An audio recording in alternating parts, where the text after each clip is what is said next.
Hi. Today we're going to be running through this story physics problem, and I'm going to show you guys how to solve it. So, let's begin. We're going to estimate the minimum stopping distance for a car on a dry road that can accelerate at a rate of -6 meters per second squared if the initial velocity of the car is 28 meters per second and the driver's reaction time is 0.5 seconds. So, the first thing that we know that we're going to solve for is the stopping distance. So I'm going to highlight that. Oh, sorry, I'm not very good at this, like highlighting and stuff, so bear with me. Okay, stopping distance. That's what we're solving for. Okay. And then the first number that kind of catches our attention is that -6 meters per second squared. And so it already tells us that that's our acceleration. So we have another number to go along with. And then another number that kind of jumps out at us is the 20 meters per second. And that's our initial velocity, as it says in the problem. And then we are also shown this 0.5 seconds, and I'll explain how that plays into the problem. So, if I was to draw this, and we're driving the car. So, we're driving along, we're down here with the arrow, so we're driving, and we see something, an obstacle that comes up. So here's our obstacle ahead, or actually okay, we see an obstacle, whatever it is, I don't need to draw it, and we need to stop. So it takes us 0.5 seconds though to figure out that we need to stop before we hit that obstacle. So this is how fast we're traveling. So as we're going here, we're traveling 28 meters per second. So that's the speed of how fast we're traveling. That's our velocity initial. And before we change our speed, it tells us that our reaction time, that's how long it takes us to react, to the obstacle we see. So we're traveling at this 28 meters per second for 0.5 seconds before we change our speed, if that makes sense. So this is for 0.5 seconds. Okay? So we drew that, and now when we change our speed, so this is us, and we're changing our speed now. So I'm just gonna. Exactly, but if you're getting it wrong consistently, then obviously what you're doing isn't working. And we're slowing down -6 meters per second squared. So that is not telling us how fast we're going, it's telling us how fast we're slowing down.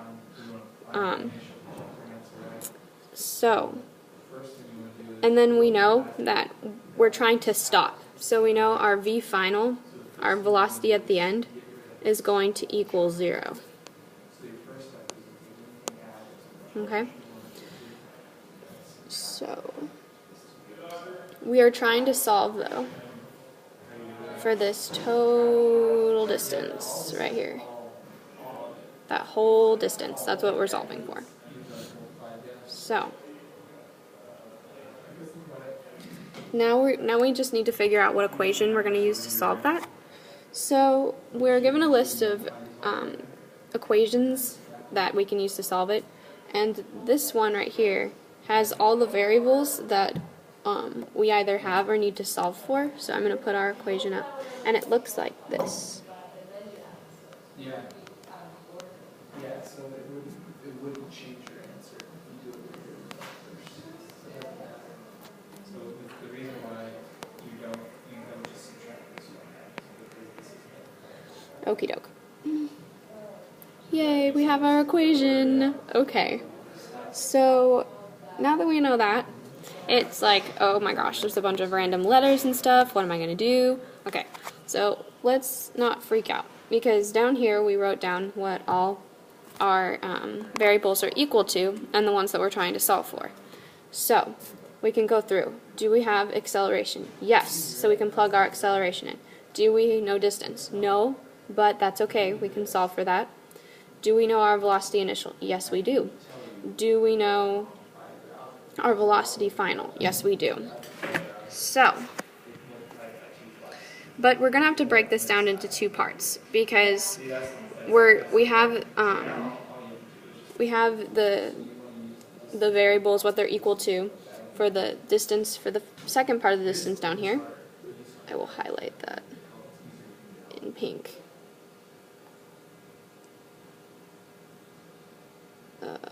Yeah, we know we are solving for this so far. And so we're going to have to use a different equation to solve for the first part. But let's just stick with this one for now. Okay. So we have this, and let's first get it so that it's equal to d, because that's what we're solving for. So to solve for d, we're going to have to isolate d, and we're going to use algebra. So it's like solving for an unknown, like you learned in algebra class, excuse me. Okay, so first thing we're going to do is we're going to subtract v initial squared from both sides.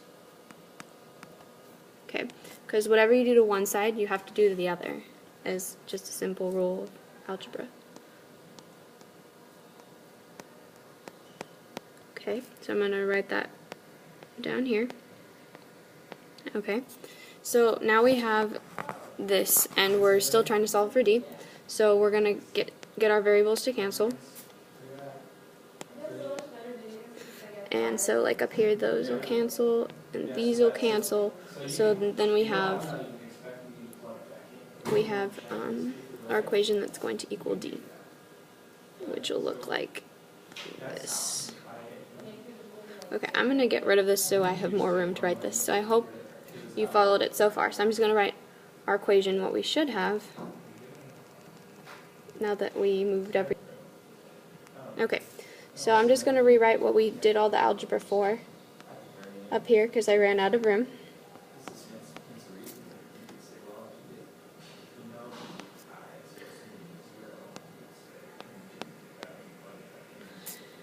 Okay, so now that we have our equation, we are going to plug our numbers in. So our v final is 0. So we're going to plug in 0 in for v final. And our v initial is 28. Yes, it is. And then our acceleration is -6. Because remember, we wrote them down at the beginning. And that'll equal d. So we're going to plug those lovely numbers into our calculator. And so we end up getting that 65, I'm going to write it over here, 0.3 meters is equal to d. But that is only for this part right here. I will highlight it for you in pink again. Actually, let's do green. Green's a nice color. Okay. Actually, my favorite color is blue. Just okay. I'm getting off track here. Anyways, so we solved for the distance that I just highlighted in green.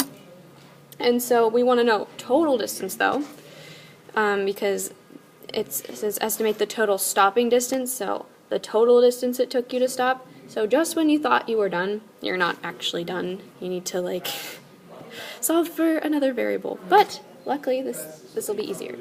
So now I'm going to see if I can I'm going to erase this because we now just solved.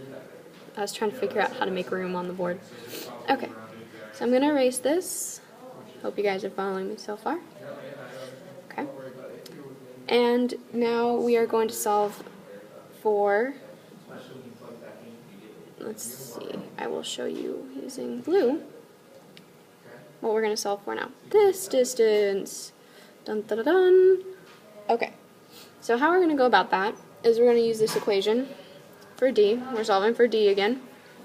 But this time we can just use the equation velocity initial times time. because distance equals speed times time, or I mean velocity times time. So to solve for D, we're going to plug in our velocity initial, which is 28, and our time, which is 0.5, and we know this because we wrote it down at the beginning.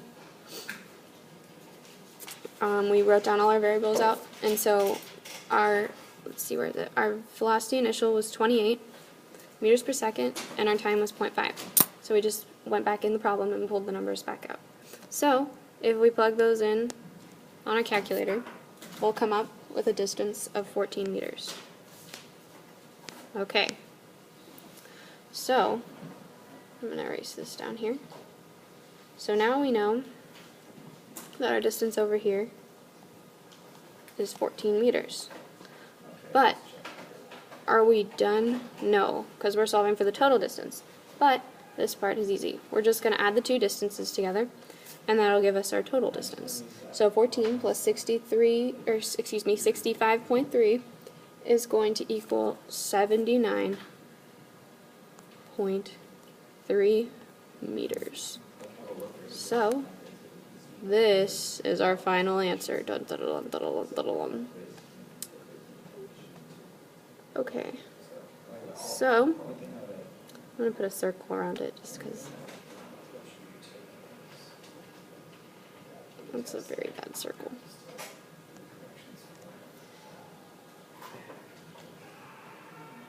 Okay, so our answer is 79.3 meters, and that's how you solve the problem. And so the last part of the equation, Kimberly Smith, excuse please me, come to the main the office. last part of your Kimberly answer, Smith, if you're working it please out come to the on main one of those office. sheets Mr. Miller would give us, would be to ask ourselves, is this reasonable? Okay, well, we're traveling at 28 meters per second, and so not super fast, but not like crawling really slow either. So it seems reasonable that it would take about 79 meters to come to a stop if we're traveling about that speed.